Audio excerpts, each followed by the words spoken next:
Hi everyone, I'm Allie with the Potomac Bead Company, and I'm going to show you today how to do a version of a spiral bracelet. A little bit of a variety, I would say, on the helix bracelet using some SuperDuo beads. I have some Christmas colors here that I've gone with, and it's a really slinky bracelet that has a look to it here. For your beads and your materials, you are going to need a thread zap or a nice scissors. You're also going to need a size 10 or 12, I prefer 10, English beading needle. You're going to need some .006 or .008 wildfire beading thread. You're going to need about 5 to 8 feet of that, depending on the length that you want to do. In addition to those, I have a flat nose pliers here, and I use the flat nose pliers just to help me kind of squash down the end so I can thread my needles. I also have size 11O seed beads, and these are in a gold lined opal. I have silver lined red, silver lined red, just transparent olive, and I have a cream colored cube, and these are 3mm cubes. In addition to that, I have SuperDuos, and I'm using the bronze color of SuperDuos.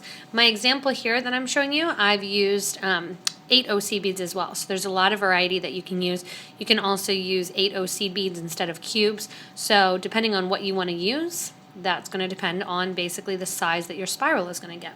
So other than the beads, the thread, and the needle, the only other thing that you'll need is a clasp, and we'll get to that at the end, and that can be one of your choosing. It's going to depend what beads you use, how you want to clasp the end of it, because I have this one unfinished, so I can show you the size of this tubular versus the size with the smaller 11 OC beads. So we'll get to that when we get ready and go with our pattern. So I've got all of my beads lined up here in a specific pattern of 11O, SuperDuo, cube, cube, cube. It's up to you which kind of pattern and color pattern you want to do, but I'm just using the nice Christmas colors here. What I've done is I've put a stop bead onto the bottom of my thread. So here's my thread, and I have a stop bead on. I just have a little 3mm pearl on there. The stop bead is going to stop my beads from falling off the end as I'm working with this. All I do for a stop bead is take the needle through the pearl 2 times, going from the tail towards the long end, towards the tip. We also have other videos that you can watch in order to know how to do the stop bead if you need a little bit more details for that. So this bracelet is going to start out with a pattern of 11O, then a SuperDuo, then another 11O goes on your thread, a cube, and after all of my cubes, right after, are always going to be a SuperDuo. After a SuperDuo, you're always going to follow with an 11O. Next, I'm going to do my next color of my cube, my white cube, SuperDuo, 11O. Green cube, SuperDuo, 11O. So that's my pattern there that I have. My starting pattern is that each cube is followed by a SuperDuo. It's only at the very start, in the beginning, that the pattern is different, that it's 11, SuperDuo, 11, and then into the cube pattern. I'm going to let these drop down next to my stop bead and let them hang out right there next to my stop bead. To round out the spiral, what I'm going to do is I'm going to go through the top hole of my first SuperDuo that I put on. So the first SuperDuo that's next to the stop bead, I'm going to go through the top empty hole. So my thread and needle originally went through the bottom hole. Now I'm going to go through the top hole. When I pull that tight, I'm going to get the size of the sphere that I'm creating. So that's how big my bracelet is going to be. You can see it's just a little bit bigger than this one here because I'm using 11Os. Give a nice tight pull. After that, I'm going to continue my pattern. And I've started again with my red, so I'm going to pick up a red, then a SuperDuo, then an 11O. I'm going to let that drop down next to my project. And I'm going to pick up the next SuperDuo that's in line from the first row. So this would be on the other side of the original red bead. And I'm putting that through the second hole of that SuperDuo. I'm going to pull. You're going to see that sit right on top of the other one. Next, my pattern is white, so I'm going to put on a white seed bead, a SuperDuo, and my 11-0, and I'm going to go through the SuperDuo after the first white. So whatever color I'm sewing into the SuperDuo that's right after, that's the color that I'm going to add. So that's my next cube that I have on. Next would be my green cube, so I'm going to add my green cube, my SuperDuo, my 11-0, and I'm going to sew through the top hole of the SuperDuo on the other side of the green. That is now one complete rotation of my pattern. And it's going to look a little funny until you get it sitting, that they're going to sit next to one another rather than on top of one another. If you want to, you can grab a knitting needle or a dowel, and that will help kind of keep your beads in order. The nice thing with this versus a regular helix is you have the SuperDuo, so you know which one is on top. After I come out of that last green SuperDuo, I'm going to continue with my red. So again, the pattern is your cube, your SuperDuo, and your 11. And you're going to go through the SuperDuo on the row before of the same color that you just put on. And that's going to start that pattern. Next is my white, SuperDuo, 11-0, through the SuperDuo next to row 2 of my white one. That's my third bead in line. Next I'm going to get ready to put on my green bead. So my green bead goes on, my SuperDuo, and then my 11-0. And then I'm going to sew through my next SuperDuo. That's there and ready to go. And that's going to get my 3 rotation. So you can see the spiral starting to happen here. And you can see it a lot more in the example as we build. You can see the spirals of that red, that crystal color, and the green. And I'm going to continue doing that same pattern over and over with my cubes, followed by my SuperDuo, followed by an 11, and then sew through the top hole of the SuperDuo from the row below, right after that same color that I put on. And the SuperDuos make it really easy, like I said, to know exactly where you are, because there's an empty one sitting right there that I know I need to sew into. And you're continuing your pattern right along of the cube, the SuperDuo, the 11, and sewing through. It's a little bit difficult to hold on to at first. As you build more and more onto it, it makes it easier. That's why I said if you want to aid yourself with a knitting needle or a dowel, it will depend which beads and what style of beads you use, which size dowel you'll need in between here. If you're a Viking knit person, you probably have dowels in different sizes, so that's a good thing. Also, if you're a knitter and you have large knitting needles, those work well.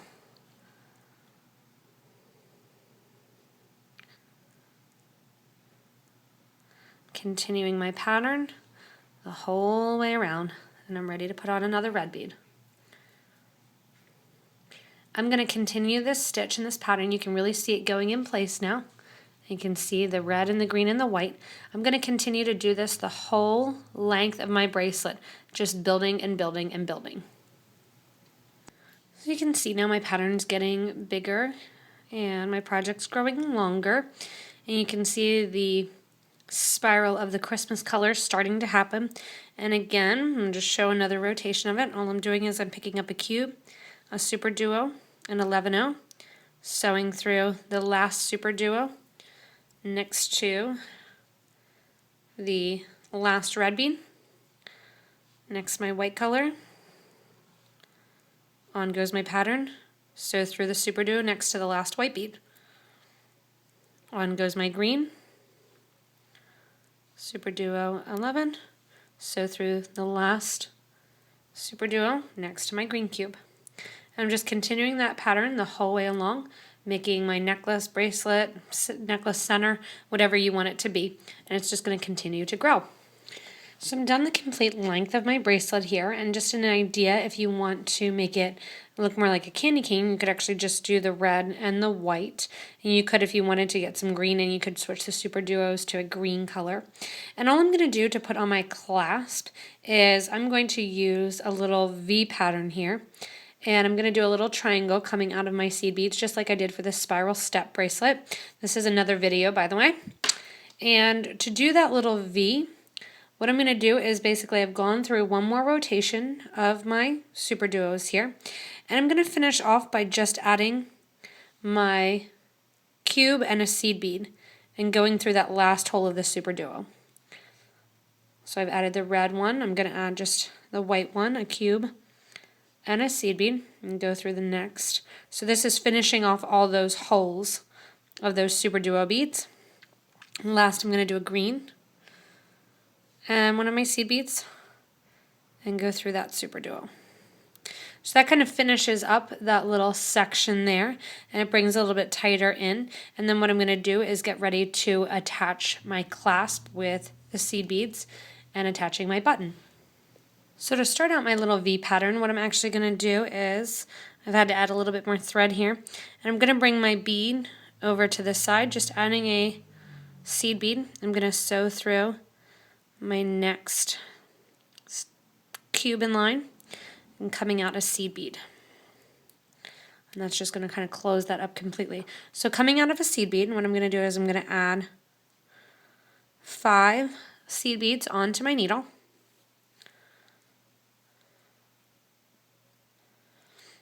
I'm going to go through the back end of my clasp. Then I'm going to run the thread and needle back through those original 5 seed beads. This is a great way to end anything that is tubular, especially a bracelet like this. It kind of has a slinky feel to it. You can kind of expand and contract it. You could make it a roll-on also if you wanted. When you're coming out then of your seed beads and your clasp, I'm going to sew through the next SuperDuo, the white cube, and I'm going to come out of the next seed bead in line. Again, I'm going to add 5 more seed beads, and I'm going to sew through my button backside again. Got caught on my pliers here. Then what I'm going to do is same thing as I did before, so back down that line of seed beads. When my needle comes out that line of seed beads, I'm going to also sew through right away the SuperDuo, the cube, and the seed bead, because I want to come out on the side of a seed bead. Give a nice little tight pull. Make sure I'm not linked around my button here. That's going to be my little second loop, so that it doesn't hang off to the side and leave that big open gap. That's why I'm adding a third loop. If you would be making your spiral bigger and having more of a really open, bigger casing to it, you could even add more points to your clasp here to connect. 5 more seed bead go on my needle. Attach through the back of the clasp. And again, run my thread and needle back through those 5 seed beads, down towards my project, through the SuperDuo bead, and out right next to a seed bead. I'm going to reinforce this a little bit, and then I'll do my clasp on the other side. So I'm going to go through and I'm just going to repeat what I originally did, reinforcing it, and then I'm going to tie it off somewhere here in my project. And now I'm going to go to the other side and make a loop on the other side. So when I get to the end of my thread, I'm going to the starting point, I take off my stop bead.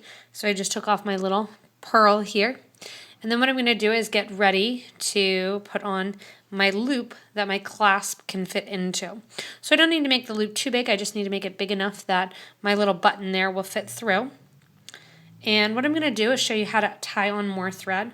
So if I would have thought ahead, what I should have done is left more of like a 10-inch tail and then I wouldn't have had to do this, but instead I left a 3-inch. To add more thread, what you're going to do is take the new piece of thread that you're using, and I'm going to tie this in a knot around the old piece of thread. That allows this piece to move up and down my existing thread. I give a nice tight pull, push it into place, and then I'm going to take the 2 tails, my new thread and then my starter piece, and tie them together nice and tight. I do that 2 times, tying those tails together. And then what I'm going to do is burn or cut them just so they have a little bit of a tail left to them, so that way I know exactly where I need to come back and glue. After cutting them off, I'm ready to go with my new piece of thread.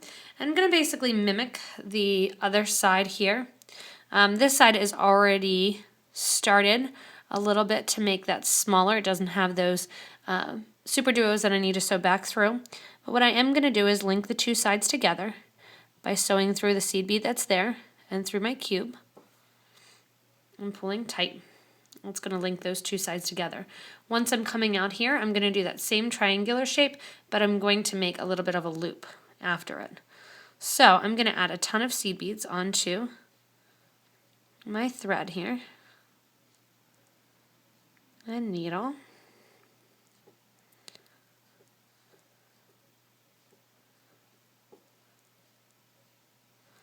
And I'm adding enough again that I can have this big enough to go around the button. So I'm not quite there yet, I need to keep going. I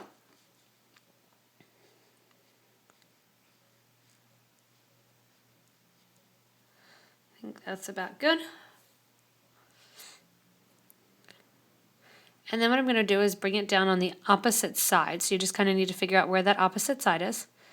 And I'm going to sew along, then through the seed beads, back towards the original start of my loop. And if you watch any other of my videos, I really like to do peyote on my loops, so it reinforces it a little bit. And if you want to, and you don't want to have it that it looks like it's coming kind of off-centered, you can do that triangular shape and attach to kind of the corner pieces here. I'm going to be lazy and just do my single loop. Once I come around here, back to the start of the loop, and kind of pull it together. What I'm going to do is I'm going to go up the loop, and I'm going to add my peyote. Here would be a cute place too that you could add another color of your seed bead if you wanted, especially if you were doing that candy cane look. You could do red and white. I'm going to sew through the first seed bead in my loop, have my thread come out, add another seed bead, skip a bead, and go through the 3rd bead in line. Then I'm going to add a bead, skip bead 4, go through bead 5. If you need help with peyote too, you can check out a bunch of our other videos that go over this peyote stitch. But basically I'm adding a bead and then stitching through the odd counts of my beads that are on my loop. I'm pushing those down as I go. I'm going to continue this peyote stitch the whole way around my project. If you're not crazy about this opening out here, you can do another row with either 8-ohs or alternating your pattern with 1 11, 1 11, and then 2 11s. That'll kind of take some of the place. And then again, sew your peyote with 1 11, sew through, 1 11, sew through, and then 2. That makes a good gap filler for that peyote row. Continuing along, I'm going to continue just that peyote pattern, pulling as you go to make it look like that little brick there. Peyote always looks like a brick wall to me. And you're going to continue sewing right along. Once I'm done my peyote stitch, I'm going to sew back into my project and knot it off. Once you're done your peony loop, you're done with your project. And like I said, it's a nice kind of slinky, fun bracelet to wear. You can do this in any colors, any pattern, and you really can switch out for any beads. The SuperDuos make it go really, really quickly and really, really have a nice effect to it. And I really do like this Christmas kind of theme to it. I have tiny wrists, so I made it a little bit bigger than it normally would be for me. But all you're going to do then is just clasp your button on, and you have your nice spiral bracelet with your SuperDuo beads that you can switch out for kind of any other beads to go along with it. So hopefully you enjoyed this. It gives you an idea to make some fun and not so just Christmas bead jewelry. And if you get a chance, check out our other YouTube videos. We'd love for you to comment on them. Tell us exactly what you want to see as well. I love to get ideas and pointers that help to make us better, as well as help you to become better beaders. So thanks a lot for watching. If you get a chance, check out the rest of our YouTube videos and our Facebook page. You can check us out also online at potomacbeads.com. Check out the locations page and visit a store near you. You can also shop online if you need materials and you're not near a store at thebeadco.com. Thanks a lot for watching, and happy holidays.